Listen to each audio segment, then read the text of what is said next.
Glória a Deus. Mais uma vez, mais essa quarta-feira, estamos aqui reunidos à Rua Maurício de Abreu, número 2256, em Neves, São Gonçalo, Rio de Janeiro. Amém? Aqueles que estão no YouTube, estamos aqui para trazer essa mensagem, como sempre já falamos. Amém? Depois da mensagem você poderá dar o seu like ou dislike, tá? Amém? Os do YouTube, graças e paz a todos que estão no YouTube nos acompanhando esta mensagem do Evangelho da graça de nosso Senhor Jesus Cristo. Amém? Oramos a Ti, Senhor, porque estamos aqui cumprindo o que diz a Tua palavra, falar a sã doutrina em tempo e fora de tempo. Nós nos reunimos todas as quarta-feiras, Senhor Deus, para falar exatamente a sã doutrina, o Evangelho de nosso Senhor Jesus Cristo. Amém? Glória a Deus.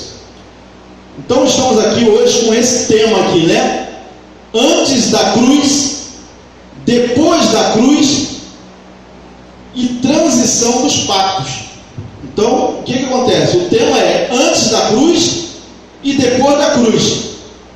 E transição dos pactos. É um tema, né? O tema da mensagem de hoje. Então, o que nós vamos falar hoje aqui é exatamente sobre algumas obras da lei que muitos entendem hoje, né? Muitos acham que ainda devem, né, cumprir rituais da lei ou requisitos da lei de Moisés.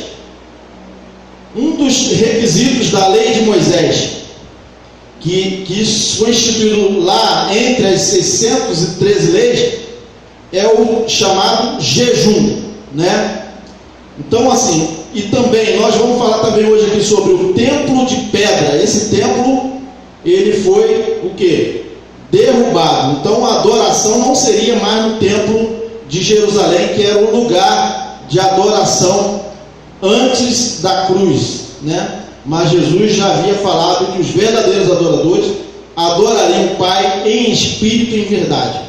Outra coisa que muitos acham que é evangelho, que é a doutrina do evangelho, é a oração no monte, né? Muitos crentes hoje em dia não sabem o que eles estão fazendo. Na verdade, são rituais não, no caso, tradição, né? Tradição judaica, né? Tradição judaica que as igrejas aplicam como sendo algo do evangelho que não está descrito ali nas cartas do apóstolo Paulo. Então o tema de hoje vamos voltar aqui, só para voltar um instantinho.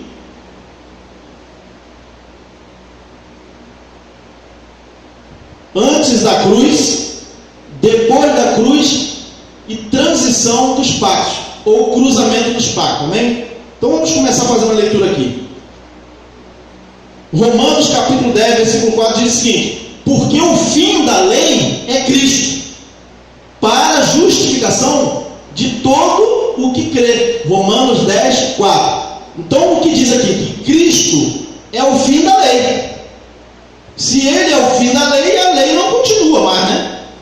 Mas por que muitos acham que a lei ainda continua?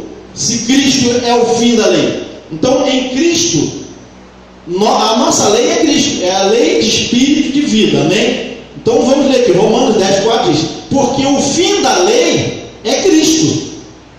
E na verdade a lei de Moisés, ela foi instituída para a nação de Israel. Ela não foi instituída para a igreja e não foi instituída também para as outras nações, porque como já falamos anteriormente nas outras mensagens anteriores, no caso se utilizar da lei de Moisés para outras nações ou para a igreja, é usurpação da lei. É usurpação da lei, porque a lei de Moisés não foi feita para outras nações, e muito menos para a igreja, né? Então, mesmo que a lei de Moisés não tivesse sido abolida ou retirada por Cristo, ela também não seria para nós, porque ela não foi feita para nós. Porque o fim da lei é Cristo. para a justificação de todo aquele que crê. Romanos 10, 4. Vamos ler aqui, ó. E outra coisa que fala aqui também em Gálatas 3:10. Todos aqueles, pois, que são das obras da lei, estão debaixo de maldição. Então, quem se coloca debaixo da lei, está se colocando debaixo de maldição. Porque quem diz isso é o Evangelho. Né? Mas muitos acham, né? Tem muitas reuniões em outros lugares, que acham que a lei é para a igreja, mas não é. Porque diz aqui, ó, todos, pois, que são das obras da lei, estão debaixo de maldição. Porque está escrito: maldito todo aquele que não permanecer em todas as coisas que estão escritas no livro da lei. Então, se praticar algo da lei, no caso a lei dizia que tinha que praticar todos os outros itens. Não basta pensar, né, da lei de Moisés alguns itens e tirar para a igreja achando que aquilo ali é uma bênção, porque o próprio Evangelho diz que é maldição. Porque para que fosse uma bênção, teria que o quê? Cumprir todos os itens da lei, não somente alguns. Então, o que acontece com a igreja atual? Eles tiram o dízimo, que é da lei de Moisés, tiram o jejum, que é da lei de Moisés, traz para a igreja, sobem montes, né, como sendo algo para a igreja, e outras coisas que são feitas. Por exemplo, batismo nas águas. Batismo nas águas era um cumprimento da lei, que João Batista veio batizando. Jesus foi batizado para cumprir a lei. A Páscoa judaica, que muitos acham que tem que comer pão e beber suco, também é um cumprimento da lei. Jesus fez isso cumprindo a lei. E ele falou: fazer isso em memória de mim. O quê? O sacrifício da Páscoa. Não era outro ritual que foi inventado para a igreja. A igreja inventou um outro ritual, assim, fora da Bíblia. Na Bíblia não tem um ritual chamado Santa Ceia, mas as igrejas fazem e dizem que Jesus mandou. Quando Jesus mandou fazer, foi o quê? O sacrifício da Páscoa, que está escrito, né? Então é assim, vamos ler aqui de novo, ó, Gálatas 3:10. Todos aqueles, pois, que são das obras da lei, estão debaixo de bênção? Não, estão debaixo de maldição, porque eles estão se colocando debaixo de maldição da lei de Moisés. Porque está escrito: maldito todo aquele que não permanecer em todas as coisas que estão escritas no livro da lei para fazê-las. Amém? Então vamos ler aqui, agora continuando. E Paulo, ainda em Gálatas 3:11, diz o seguinte: e é evidente que pela lei ninguém será justificado. Ninguém é ninguém. Então ninguém pode ser justificado por praticar itens da lei de Moisés, rituais, cerimoniais da lei, jejuns, subir monte, pagar o preço, fazer campanhas e achar que aquelas obras mortas podem trazer uma santidade que não traz, né? Porque quem diz isso? Sou eu? Não, é o Evangelho, ó. E é evidente que pela lei ninguém será justificado. Então ninguém é justificado por praticar rituais cerimoniais da lei de Moisés, que já está abolida, hein? E também, muito menos também, porque não foi feita para a igreja a lei de Moisés, né? Ninguém será justificado diante de Deus, porque o justo viverá pelas obras da lei? Não, o justo viverá pela fé, e não por prática de cerimoniais e rituais da lei. Então o que a gente está falando aqui pode ser estranho. Por quê? Porque não é o que se prega, não é o que se faz por aí, né? Então parece estranho, mas o que está escrito há 2000 anos no Evangelho é o quê? E é evidente que pela lei ninguém será justificado diante de Deus. Ninguém pode obter santidade e comunhão com Deus praticando cerimoniais e rituais da lei, porque o justo viverá pela fé. Gálatas 3:11. Vamos continuar aqui, ó.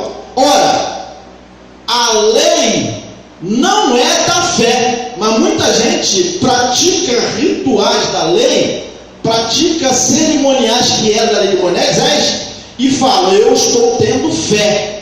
Mas olha só o que diz o Evangelho. Ora, a lei não é da fé. Muita gente diz que tem fé praticando coisas da lei, mas a lei não é da fé. Mas o homem que fizer todas essas coisas, por elas viverá. Gálatas 3:12. Todas as coisas da onde? Da fé e não da lei. Vamos continuar aqui, ó. Gálatas 3:13. Cristo nos resgatou da maldição da lei.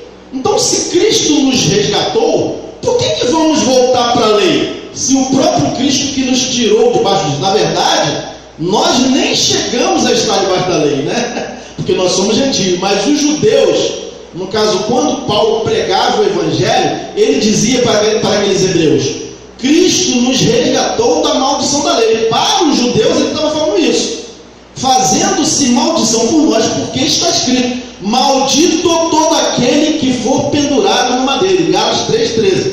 Então assim, Jesus já nos resgatou, ou melhor, já havia resgatado os judeus, e nós também não estamos debaixo da lei. Então ele resgatou para não voltar a se colocar, mas as pessoas gostam de se colocar debaixo de rituais, de cerimoniais, de cumprimento, de religiosidade.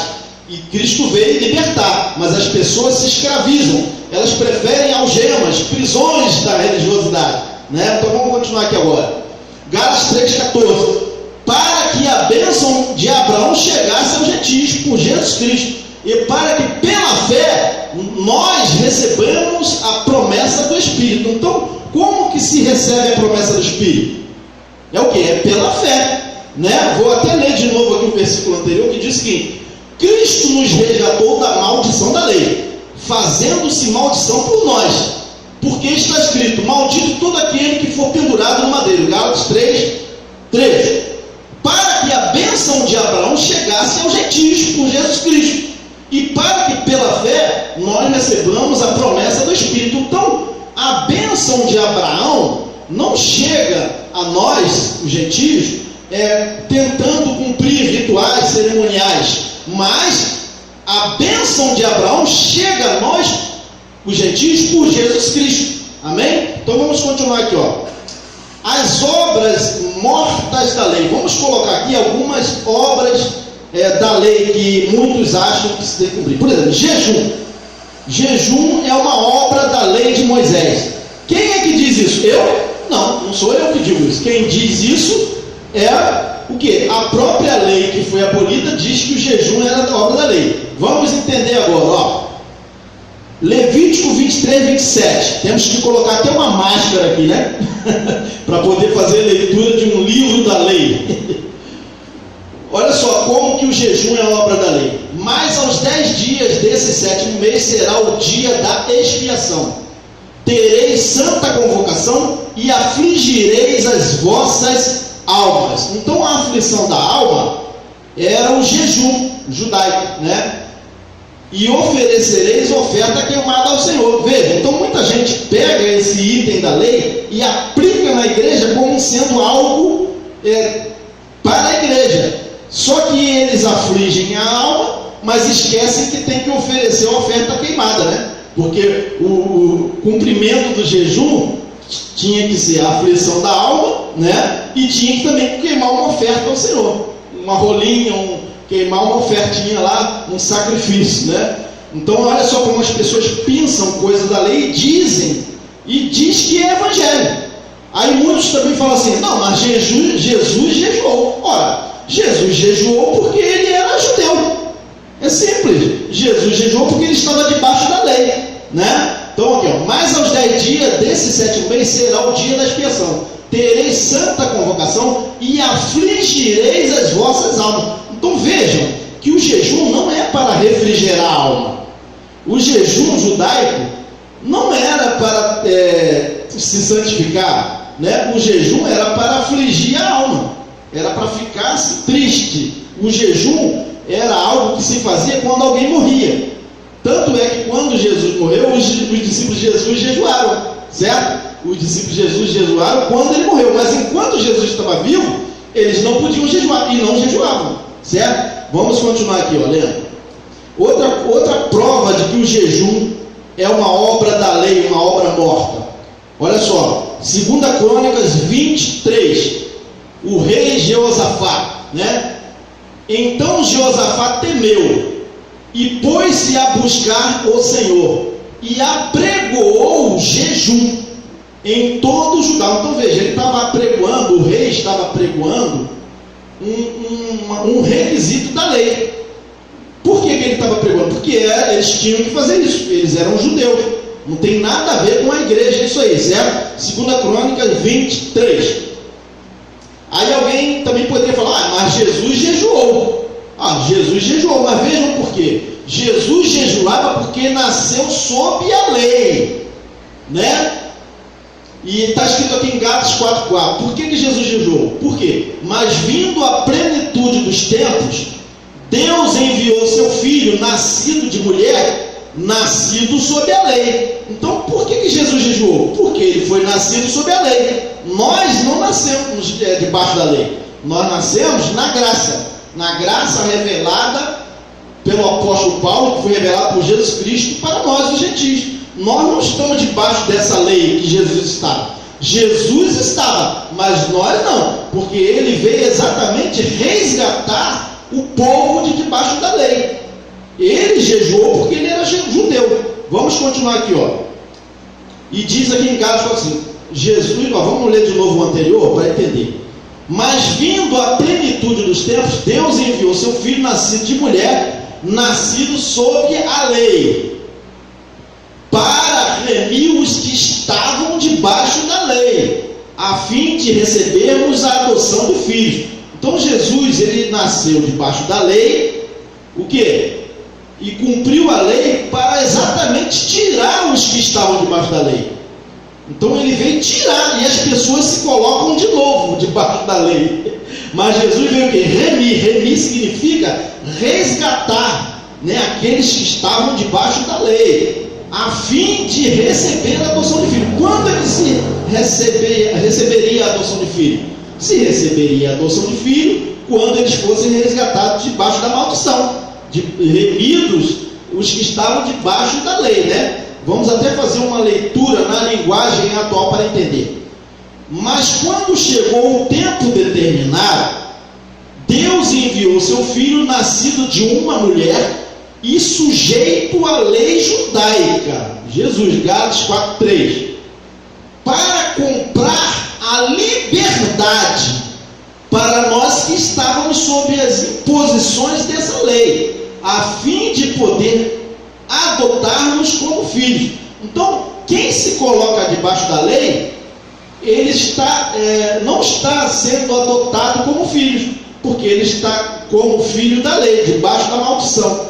Então, para que Cristo nos adotasse os judeus como filhos, ele primeiro precisou libertá-los da lei, para comprar a liberdade para nós que estávamos sob as imposições dessa lei. Ou seja, eles tinham que jejuar, eles tinham que comer Páscoa, eles tinham que cumprir sacrifícios da lei. Então eles estavam debaixo da lei, que é exatamente debaixo da maldição da lei, porque a lei, ela acusava o homem de pecador, né? Gálatas 4:4. Agora vamos continuar aqui, Agora vamos falar sobre o templo de pedra, porque hoje em dia, agora na dispensação da graça, o templo de pedra não existe mais, não existe. Mas por que as pessoas falam assim, eu vou ao templo, eu vou à igreja quando o templo de pedra caiu? Então assim, não existe mais templo, o templo são as pessoas, mas muitos ainda não conseguiram entender que o lugar santo não é o lugar onde se reúne, né? Mas o lugar santo somos nós. Vamos lá. Veja aqui em Mateus 24:1. Jesus tinha saído do templo e estava indo embora sozinho, quando seus discípulos se aproximaram dele para lhe mostrar as construções do templo. Mateus 24:1. Jesus, porém, lhes disse, vocês estão vendo tudo isto? O templo? Eu lhes digo que não ficará uma pedra sobre outra que não seja derrubada. Então Jesus está dizendo que não ficará, não é para ficar. Mas as pessoas falam o quê? Não, nós temos que entregar dízimos para manter o templo. Que templo? Que Jesus já falou que não ficará. O templo, ele era sustentado pelos dízimos lá, os sacerdotes judaicos, mas Jesus diz que não ficará. Mas a religiosidade diz: tem que ter templo, tem que ter sacerdote e tem que ter a sustentação. As pessoas são obrigadas a entregar um dízimo em dinheiro que não existe. Na Bíblia não existe dízimo em dinheiro. O que existe na Bíblia é o dízimo, alimentos que eram levados para as viúvas, para os pobres e para sustentar o sacerdócio. Só que agora na graça, a figura do templo já não existe mais. Quem quiser estabelecer um local para reunião, que ele mantenha do próprio bolso, né? E se alguém quiser contribuir, vai contribuir. Agora, se ninguém quiser contribuir, ele não pode exigir como sendo algo que o Evangelho manda, porque não tem isso no Evangelho. Não existe sustentar templo no Evangelho, mas as pessoas inventam e dizem que quem fala ao contrário está falando errado. Quem está falando errado é quem se contrapõe ao Evangelho, né? Porque Jesus falou assim, ó, Jesus porém lhes disse: vocês estão vendo tudo isso, o templo de Jerusalém, eu lhes digo que não ficará uma pedra sobre outra que não seja derrubada. Mateus 24, 2. Agora, depois da cruz, o templo que tem que ser sustentado somos nós. E não um templo de pedra.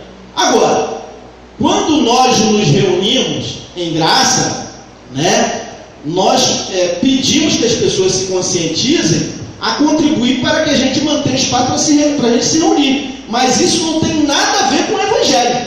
Isso é uma decisão das pessoas que resolvem contribuir para poder o quê? Manter um conforto para eles mesmos. Não tem nada a ver com o Evangelho. Isso é invenção dos falsos profetas, que dizem que as pessoas têm que manter um templo e pagar o salário de um pastor, como não existe. Não existe isso no Evangelho, né? Agora, quando nós nos reunimos em graça, nos reunimos em nome de Jesus, para o nosso próprio conforto, a gente paga as nossas despesas. Mas não vem me dizer que isso aí foi Jesus que mandou, que o apóstolo Paulo mandou, que não foi. Que não tem isso no Evangelho. As contribuições voluntárias na igreja que Paulo escreveu lá, 2 Coríntios 9, 7, aquelas contribuições eram para ajudar as viúvas, os pobres. Não tinha nada a ver com manter templos de pedra, que não tem nada a ver, né? Agora, hoje em dia, nós podemos nos reunir num local agradável? Podemos. Quem resolver estabelecer um lugar para se reunir, ele que mantenha do bolso dele. Agora, as pessoas que participarem, elas vão contribuir se elas desejarem. Isso é uma questão à parte, não tem nada a ver com o Evangelho. Nós podemos nos reunir em qualquer lugar. Podemos nos reunir em casa, podemos nos reunir na rua, na fazenda ou numa casinha de saber. Em qualquer lugar a gente pode se reunir. A igreja independe de um lugar de pedra, de construção.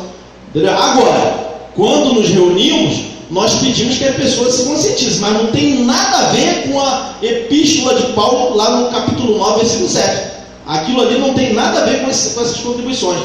E não existe dízimo também. Não existe dízimo no Evangelho. O dízimo foi inventado pelos falsos profetas, que falsificaram o Evangelho, dizendo que dízimo, Jesus mandou entregar dízimo. Jesus mandou entregar dízimo, mas ele mandou entregar dízimo da hortelã, do endro e do cominho. Transformaram comida em dinheiro e enganam as pessoas. E as pessoas gostam de ser enganadas. As pessoas gostam de ser enganadas, né? Quando se fala assim, ó, você tem que vir aqui beber esse copo d'água, você vai ser abençoado por causa desse copo. A pessoa vai e se submete a isso, né? Ao engano. Então o que nós estamos falando aqui é exatamente sobre não se colocar debaixo da lei. Então veja aqui, ó, depois da cruz nós somos o templo. Templo de pedra não existe mais. Aqui diz em 1 Coríntios 3,16: não sabeis vós que sois o templo de Deus e que o Espírito de Deus habita em vós? Então o templo de Deus somos nós. Não é um templo de pedra que é o templo. Nós é que somos o templo. A igreja é o templo. 1 Coríntios 3,16. Vamos ler aqui agora. Ó. 1 Coríntios 6,19. Ou não sabeis que o vosso corpo é o templo do Espírito Santo, que habita em vós, proveniente de Deus, que não sois de vós mesmos. 1 Coríntios 6,19. Agora, onde é o lugar de adoração? O lugar de adoração não é isso aqui. O lugar de adoração não é lá em Brás, lá em São Paulo. O lugar de adoração também não é em Jerusalém, nem em nenhum templo religioso. O lugar de adoração, nós vamos ver qual é o lugar de adoração. Aqui Jesus conversando com uma mulher samaritana, nós vamos entender o que estava sendo falado ali. Vamos ver aqui, ó. João 4,19. Disse-lhe a mulher: Senhor, vejo que és profeta. João 4,19. João 4,20. Nossos pais adoraram neste monte, e vós dizeis que é em Jerusalém o lugar onde se deve adorar. Então olha só o que a mulher está falando. Nossos pais adoraram neste monte, e vós dizeis que é em Jerusalém o lugar onde se deve adorar. Disse-lhe Jesus: mulher, crê-me que a hora vem em que nem neste monte, nem em Jerusalém adorareis o Pai. João 4,21. Vós adorais o que não sabeis, nós adoramos o que sabemos, porque a salvação vem dos judeus. João 4,22. Agora João 4,23. Mas a hora vem, e agora é, em que os verdadeiros adoradores adorarão o Pai num templo judaico? Num templo de pedra? Não! Os verdadeiros adoradores adorarão o Pai em espírito e em verdade, porque o Pai procura tais que assim o adorem. Então é o que está escrito, né? Então assim, Jesus falou o quê? Mas a hora vem, e agora é, né? Que os verdadeiros adoradores adorarão o Pai em espírito e em verdade, porque o Pai, Deus, Ele procura tais que assim adoram. Tais quem? Aqueles que não estão debaixo de um rudimento da religiosidade. Deus procura a adoração daqueles que independem de religiosidade, de templos de pedra. Porque tem muita gente que pensa que para adorar o Pai tem que estar dentro de um lugar chamado igreja, quando a igreja é Ele mesmo. Ele ainda não entendeu que Deus não precisa dessa adoração institucionalizada pela religiosidade. Deus não recebe essa adoração. A adoração que o Pai recebe é essa aqui, ó, em espírito e em verdade, porque o Pai procura tais que assim o adoram. Então essa é a verdade que tem que ser falada, e não o que os falsos líderes inventaram. João 4,24. Deus é espírito, e importa que os que o adorem em espírito e em verdade. João 4,24. Agora, outra questão que muita gente acha que tem que subir a monte para se aproximar de Deus, para ter mais comunhão com Deus, para ter uma proximidade, né, para se santificar. Ele acha que ele subindo no monte, Deus vai estar mais assim, satisfeito com ele, né? E muitas deles falam assim: não, é porque lá eu me sinto bem, assim, eu estou mais próximo de Deus, eu estou com mais comunhão, lá as bênçãos de Deus se manifestam de uma forma sobrenatural. Mas vamos ver o que diz aqui na palavra. Subir ao monte para orar era uma prática o quê? Da igreja? Não, subir ao monte para orar era uma prática judaica. Isso não é para a igreja. Quer dizer, quer subir monte? Sobe. Mas isso não é uma coisa que está na doutrina do Evangelho, né? É uma invenção. Lucas 9,26. Porque qualquer que de mim e das minhas palavras se envergonhar, dele se envergonhará o Filho do Homem, quando vier na sua glória e na do Pai dos santos anjos. Lucas 9,26. Vamos ler só essa parte aqui. E em verdade vos digo que dos que aqui estão, alguns há que não provarão a morte até que vejam o reino de Deus. Lucas 9,27. E aconteceu o que? Quase 8 dias depois dessas palavras, tomou consigo a Pedro, a João e a Tiago, e subiu ao monte a orar. Quem é que subiu ao monte? Jesus, Pedro, João e Tiago. Eles subiram ao monte, né? Agora, por que eles subiram ao monte? Porque era uma tradição judaica. Judeu tinha que fazer isso. Mas a igreja não está debaixo disso, né? Mas as pessoas colocam como sendo algo que teria que ser feito para ter mais santidade, mais proximidade, quando isso aí não tem nada a ver, né? Então veja, Lucas 9, 28. Agora, no primeiro século, a igreja ela estava debaixo da tradição judaica. É preciso entender, porque muita gente não consegue entender quando a gente fala. A igreja primitiva, ela não é um modelo para a igreja do Brasil, a igreja de Portugal, a igreja americana, a igreja de 2019. A igreja primitiva era uma igreja composta, né, praticamente de 100% de judeus. Eles já vinham desde a lei praticando aqueles rituais, praticando aqueles cerimoniais, né, aquelas tradições judaicas. Então a igreja primitiva, o que a igreja primitiva fazia no início lá no primeiro século, não é doutrina para a igreja. Aquelas práticas eram práticas judaicas. E é preciso entender que a igreja ela estava no cruzamento dos pátios. A lei tinha sido abolida por Cristo na cruz e tinha se iniciado a nova aliança. Mas só que os judeus ainda não tinham consciência disso. Então eles continuaram naquelas práticas.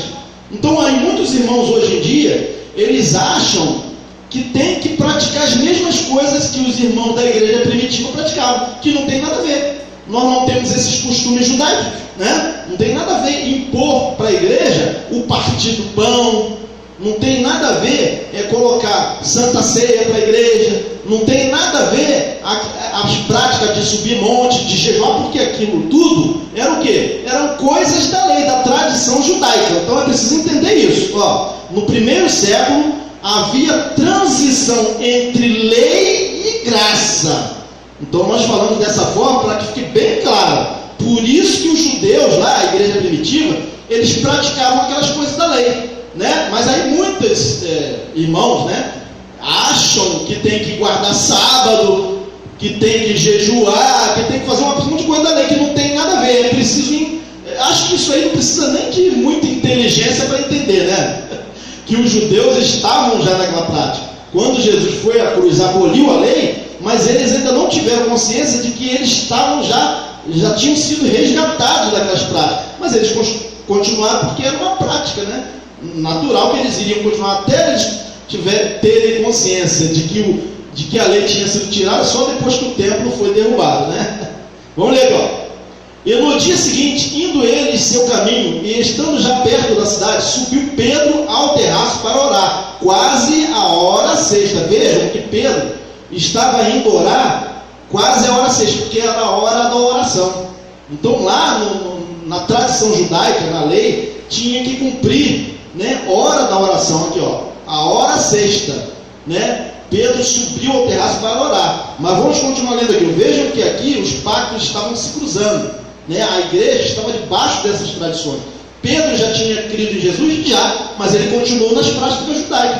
Não é porque Pedro praticava uma prática judaica que nós temos que praticar, como sendo uma doutrina para a igreja, né? E Pedro e João, olha aqui, Atos 3:11. E Pedro e João subiram juntos ao templo, a hora da oração, a nona. Veja, Pedro foi ao templo da onde? Um templo evangélico? Não. Ele foi a um templo da lei, um templo da lei de Moisés, a um templo lá de Israel, templo de Jerusalém, né? Então olha só como a igreja estava debaixo ainda das tradições judaicas.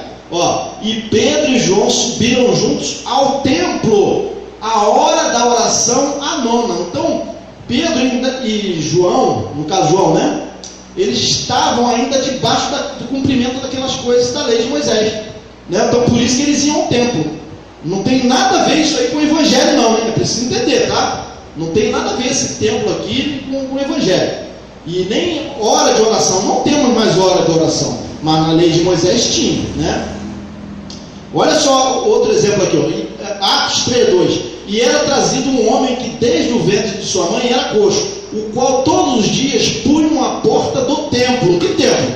O templo de Jerusalém, chamada Formosa, para pedir esmola aos que entravam.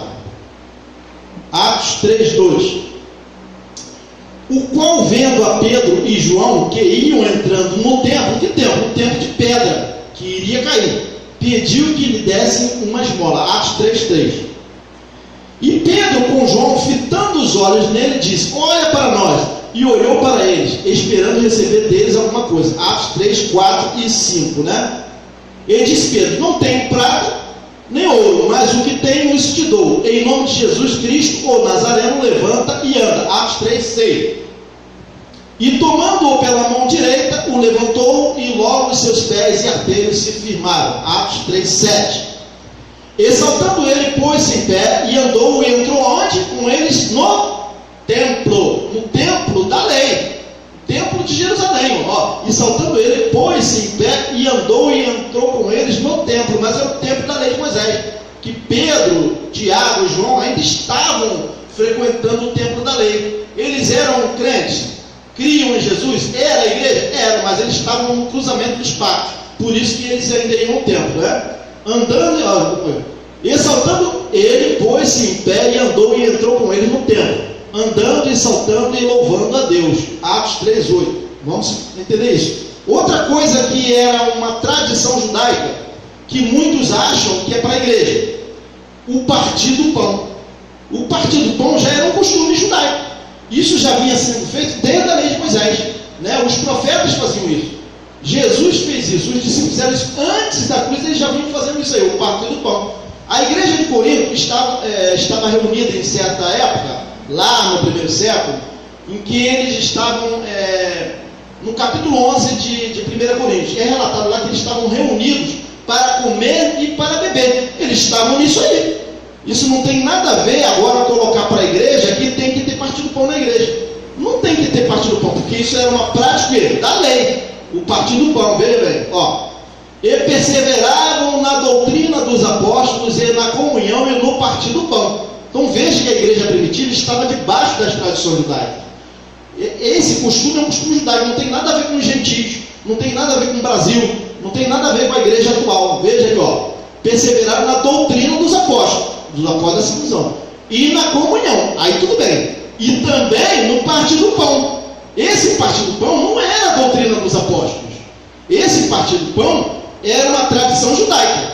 A doutrina dos apóstolos era outra coisa, e perseveraram na doutrina dos apóstolos, aí tudo bem, vírgula. E na comunhão, aí tudo bem, igreja, né? E no partido do pão, aí aqui já é tradição judaica, que se misturou com coisas da graça que estava chegando, né? Então é preciso dizer, a comunhão é da graça, né? A doutrina de Cristo, no caso, era a graça que estava começando a chegar, mas o partido do pão não. O partido do pão era uma tradição judaica, que aí se trata aqui, vamos agora colocar uma mesa aqui, vamos colocar pão, vamos colocar vinho, e diz que é doutrina do Evangelho. Não é, isso era uma tradição judaica, né? E perseveraram na doutrina dos apóstolos, na comunhão e no partido do pão e nas orações. Aí tudo bem, né?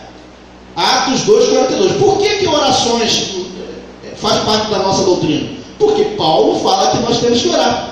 Mas Paulo não fala que temos que partir o pão, que temos que cumprir os rituais da lei de Moisés. Paulo não fala que nós temos que colocar todos os domingos, todas as reuniões nossas, ou de vez em quando, vocês têm que ter o partido do pão também, porque isso é uma doutrina do Evangelho. Não é, não tem. Não existe isso no Evangelho. Mas existe no Evangelho que nós devemos orar. Orar sem cessar. Que devemos ter comunhão? Devemos sim ter comunhão. E permanecer na doutrina do Evangelho da Graça? Devemos permanecer. Mas agora no partido do pão não. No partido do pão é o quê? Uma tradição judaica. Então a chamada Santa Ceia é uma tradição judaica que foi modificada e adaptada pela igreja, que não tem nada a ver com doutrina do Evangelho. Vamos continuar aqui agora. Atos 27. E no primeiro dia da semana, ajuntando-se os discípulos, olha só, mais uma prova aqui do partido do pão. Ajuntando-se os discípulos para o quê? Partir o pão. Paulo, olha só Paulo aqui, que havia de partir no dia seguinte, falava com eles e prolongava a prática até a meia-noite. Então eles estavam aqui, no partido do pão, que era uma tradição judaica. Atos 27. E na mesma hora, agora em Lucas 24, 33, olha só, vejam só como o partir do pão, uma coisa que veio da lei, passou pela cruz e veio até a igreja primitiva. O partir do pão acontecia antes da cruz, passou pela cruz e a igreja primitiva continuou fazendo isso, mas era uma tradição judaica. O judeu fazia isso, mas a igreja não era obrigada a fazer isso como doutrina. Olha só, e na mesma hora, levantando-se, tornaram para Jerusalém e acharam congregados os 11 apóstolos e os que estavam com eles. Isso aqui foi lá antes da cruz, 24, 33, Lucas 24, 33, os quais diziam: ressuscitou verdadeiramente o Senhor e já apareceu a Simão. Na verdade, Cristo tinha ressuscitado, 24, 34, uma coisa que já vinha sendo praticada antes da cruz. E eles lhes contaram o que lhes aconteceu no caminho, e como deles fora conhecido no partir do pão. Então vejam que os discípulos 11, eles estavam nessa prática que era uma coisa natural do lado judeu, era uma coisa normal entre eles, o partir do pão. Isso não é a doutrina do Evangelho, o partir do pão, né? E eles lhes contaram o que lhes aconteceu no caminho, e como deles fora conhecido no partir do pão. Lucas 24, 35. Agora quem vê em Jeremias como o partir do pão era uma prática da tradição judaica. Jeremias 16, 7. Ele não se partirá pão para consolá-los por causa de seus mortos, nem lhes darão a beber do copo de consolação pelo pai ou pela mãe de alguém. Então veja que o partir do pão era uma coisa que já vinha lá desde o início. Não é uma doutrina do Evangelho, né? Não é para a gente chegar aqui agora, vamos colocar uma mesa aqui, vamos colocar pão, porque é uma doutrina do Evangelho. Quer comer pão e beber vinho? Pode fazer, mas não tem nada a ver com a doutrina do Evangelho, porque isso aí era o que? Era uma tradição judaica. Ó, e não se partirá pão para consolá-lo por causa de seus mortos, nem lhes darão a beber do copo de consolação pelo pai ou pela mãe de alguém. Jeremias 16, 7. Então uma vez está registrado lá no profeta, né? Isso aí, o partir do pão. Então, gente, é o que acontece. Antes da cruz, né, os judeus já vinham naquelas práticas, né, do judaísmo, de subir monte, de orar a hora nona, a hora sexta, o partir do pão, circuncisão, Páscoa judaica, tudo aquilo era do judaísmo. Então a igreja, quando ela iniciou em Pentecostes, como eles eram judeus, eles continuaram naquelas práticas do judaísmo, mas aquelas coisas que eles faziam não tem nada a ver com a doutrina do Evangelho. Mas por que as igrejas interpretam o que tem que fazer como doutrina? Porque eles tomam por base o quê? A igreja primitiva. A igreja primitiva não é modelo para a igreja odierna, né? Nem as igrejas, no caso, as igrejas gentílicas do início do século também, e nem as igrejas de qualquer lugar do mundo, né? Então, assim, aquelas coisas eram práticas da lei de Moisés, eram tradições judaicas. Então a gente não pode submeter o povo a um ritual, a um cerimonial, a dizer que ele só vai ser abençoado se ele jejuar, ele só vai se aproximar mais de Deus se ele subir monte, porque essas coisas eram coisas da lei. E nós já lemos no início aqui o seguinte, vamos voltar aqui só para entender. Não temos que submeter o povo a nenhum tipo de lei, porque a igreja, ela não está debaixo da lei. E os gentios, eles eram sem lei, né? Então vamos ler aqui, ó. Vamos ler aqui só para entender, para finalizar, ó. Todos aqueles, pois, que são das obras da lei, estão debaixo de maldição. Então não tem que submeter o povo a maldição, porque está escrito: maldito todo aquele que não permanecer em todas as coisas que estão escritas no livro da lei para fazê-las. Gálatas 3, 10. E é evidente que pela lei ninguém será justificado diante de Deus, porque o justo viverá pelas obras da lei, pela prática de cerimoniais, pelo partir do pão, pelos batismos nas águas? Não, o justo viverá pela fé. Gálatas 3, 11, né?